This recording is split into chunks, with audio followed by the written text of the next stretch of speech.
All right, well, in case you were looking for help from China dealing with this North Korea situation, this shocking development from a foreign minister of China saying this is really the United States' fault and North Korea's fault, not their fault. The former commander of the USS Cole, Kirk Lippold. What did you think of that, Kirk? That's a rich statement, to say the least, Neil.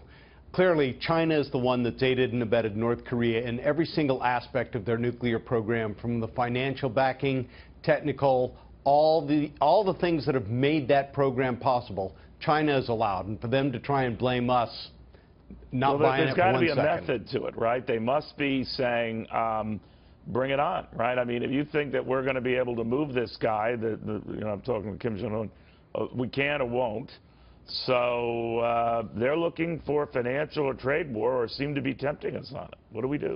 Well, I think at this point, Neil, the time for incremental measures is over. The time for talk is over. And at this point in time, State Department needs to still be the lead agency and develop a comprehensive set of sanctions that have a breadth and depth, right? On China. Absolutely on China. How would you explain it to Americans? Because, you know, the fear in prior presidents has always been, would Americans be willing to accept markedly higher prices for goods, or even higher interest rates if they start willy-nilly selling debt? Which I don't think they do, by the way, because it hurts them more than us. But are we ready to do that? And should the president explain that as a possibility?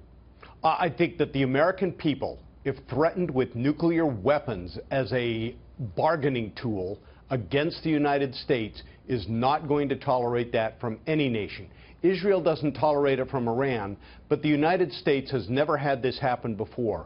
While nuclear weapons have been pointed at us, it's never been in a threatening manner in order to achieve international objectives. Right. That is what North Korea is attempting to do. And I think the American people are smart enough and intuitive enough to know that that cannot happen. And if that means that we need to buckle and tighten our belt, and we need to do more with less as a nation because China is going to react to it, the American people will bond together, and I think they'll be more than happy to see sanctions put in place against China if it means a safe and secure United States. What did you think of the developments at the White House today, Colonel? I mean, General John Kelly make it pretty clear he is the chief of staff. All faces, parties, entities go through him to meet with the president. Even Anthony Scaramucci, a favorite of the president's, who's now out.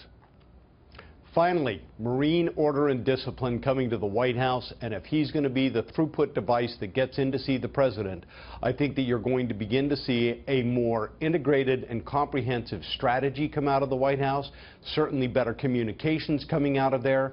The leaks, I think, are going to stop because people are going to feel like right now, anyone working at the White House, their sole job is to focus on supporting one guy and one guy only, and that is the President of the United States.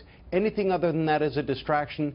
I'm glad to see that General Kelly is in there, and I'm glad to see that Trump is giving him the authority to start moving people around to do what's necessary so that the White House can focus on informing the American people about major issues like North Korea, especially when nuclear weapons are being pointed at us and threatened to us. Very good point. Always good seeing Kirk Lippold, the former USS Cole commander.